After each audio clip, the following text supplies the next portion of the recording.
శ్రీ గురుభ్యో నమ. సభాయే నమ. వేదిక మీద ఉన్న పెద్దలందరికీ, అట్లాగే సభలో ఆసీనులైన పెద్దలకి నా హృదయపూర్వక నమస్కారాలు. పిల్లలందరికీ కూడా నా హృదయపూర్వక ఆశీర్వచనాలు. నాకు ఈ కర్తవ్యాన్ని అప్పజెప్పినప్పుడు గౌరవ ముఖ్యమంత్రి గారు నాతో మాట్లాడుతూ ఒక మాట అన్నారు. నైతికత అన్నది కుటుంబంలో ప్రారంభం కావాలి.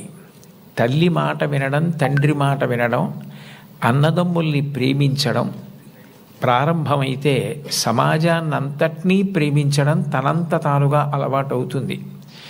ఇవాళ కుటుంబాలలో విలువలు తగ్గిపోతున్నాయి. కుటుంబ సభ్యుల మధ్య ప్రేమ, అవగాహన తగ్గిపోతున్నాయి. కాబట్టి మీరు విద్యార్థులను ఉద్దేశించి ప్రసంగాలు చేసిన, ఆధ్యాత్మిక ప్రవచనాలు చేసిన ఈ విషయాన్ని దృష్టిలో పెట్టుకుని కుటుంబ విలువలు పెరగడానికి దోహదపడేటట్టుగా మీ ప్రసంగాలు చేయవలసింది అని కోరారు.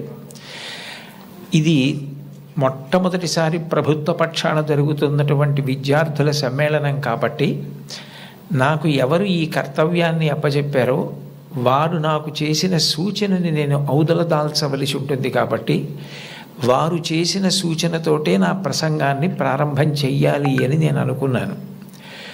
కుటుంబం అనేది భగవంతుడు మనకిచ్చిన గొప్ప వరం. తల్లి కడుపున పుడతాం. నిజానికి ఈ తల్లి కడుపున పుట్టాలి అని ఎవరు నిర్ణయించుకోరు.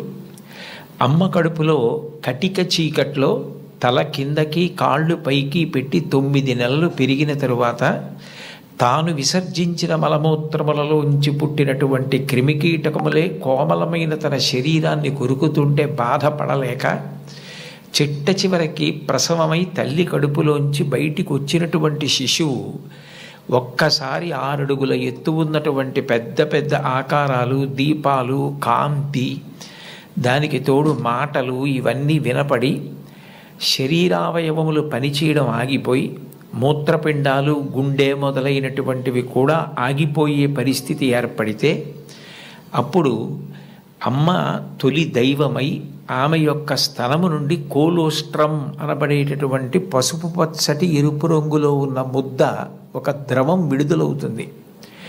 అది భగవంతుడు పెట్టినటువంటి ఒక గొప్ప వ్యవస్థ.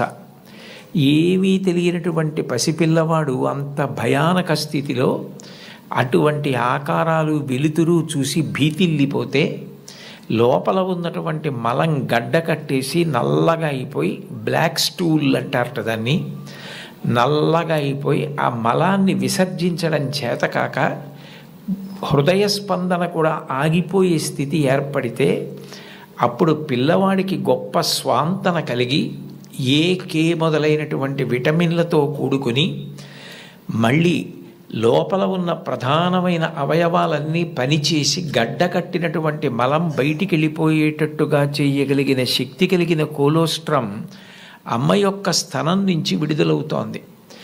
ఈ మాటలు నేను చెప్పట్లేదు. చాలా ప్రఖ్యాతమైనటువంటి ఒక గైనకాలజిస్ట్, ఒక డాక్టర్ గారు, రామాంజనేయులు గారని, వారు ఒక పుస్తకం రాశారు.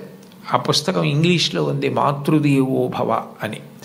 ఆ పుస్తకంలో ఆయన వైద్యశాస్త్రాన్ని స్త్రీకి అన్వయం చేసి అసలు స్త్రీ అన్న ప్రాణి లేకపోతే ఈ సృష్టి లేదు, ఒకవేళ సృష్టి జరిగినా నిలబడే అవకాశం లేదు. తండ్రి కోట్లకు పడగలెత్తినవాడు కావచ్చు, గొప్ప అధికారి కావచ్చు, కానీ పుట్టినటువంటి పసిబిడ్డ ఆకలితో ఏడుస్తుంటే ఆ పసిబిడ్డకి పాలు పట్టగలిగినటువంటి శక్తి అమ్మకు ఒక్కదానికే ఉంటుంది. నేను ఈ బిడ్డని రక్షించుకోవాలి అన్న తాపత్రయం, ఆ తిరుగులేని ప్రేమ అమ్మకి మాత్రమే ఉంటుంది. అది కేవలం మనిషిలో కాదు. మీరు ఏ ప్రాణిని తీసుకోండి, కోడి గ్రద్దని చూస్తే హడిలిపోతుంది. అట్లాంటి కోడి తన గుడ్లని పొదిగి పిల్లల్ని చేసిన తరువాత ఆ పిల్లలు కొంచెం దూరం వెళ్ళి ఏదైనా తింటుంటే ఎక్కడ గ్రద్ద వచ్చి పిల్లల్ని తన్నుకుపోతుందో అని మెడ ఎత్తిపెట్టి ఆకాశం వంక చూస్తూ కొక్కొక్కొక్కొక్కొక్కొక్కొ అంటూ, ఒకవేళ గ్రద్ద వస్తే 2 రెక్కలు ఎత్తిపెట్టి పిల్లలన్నింటినీ రెక్కల కిందకి తెచ్చేసుకుని రెక్కలు ముడిచేసి కంఠం ఎత్తిపెట్టి ముందు నా కంఠాన్ని కోసేసి అప్పుడు నా పిల్లల్ని చెనకు అని గ్రద్దకి ఎదురు తిరుగుతుంది. ఒక కోడికి ఎవరు నేర్పారు తన పిల్లల్ని కాపాడుకోమని? స్త్రీ ప్రాణి. కోడి పుంజుకు లేదు ఈ లక్షణం, కోడి పెట్టకుంది ఈ లక్షణం, ఆడ కుక్కకుంది ఈ లక్షణం, ఆడ పందికుంది ఈ లక్షణం. స్త్రీ ప్రాణి ఎక్కడ ఉన్న లోకంలో బిడ్డల్ని కడుపులో పెంచుకోవడం, కడుపుని గర్భాలయం చేయడం, కన్న బిడ్డలకి పాలిచ్చి పెంచి పెద్ద చేయడం, అంత అవ్యాజానురాగంతో స్త్రీ చేసేటటువంటి త్యాగం లేకపోతే ఈ సమాజం లేదు. భగవంతుడి మీద తప్ప అన్యం మీద స్తోత్రం చెయ్యని శంకరాచార్యుల వారు తండ్రి మీద కూడా చెప్పల, అమ్మ మీద మాత్రం 5 శ్లోకాలు చెప్పారు. 5 శ్లోకాల్లో ఒక శ్లోకంలో అంటారు, ఆస్తాం తావదీయం ప్రసూతి సమయే దుర్వార శూలవ్యధ నైరుచ్యం తనుశోషణం మలమయీ శయ్యాచ సంవత్సరి ఏకస్యాపి నగర్భభారణ భరక్లేశస్య యస్య క్షమః దాతుం నిష్కృతి ఉన్నతోపి తనయత్తస్యై జనన్యై నమః అంటారు.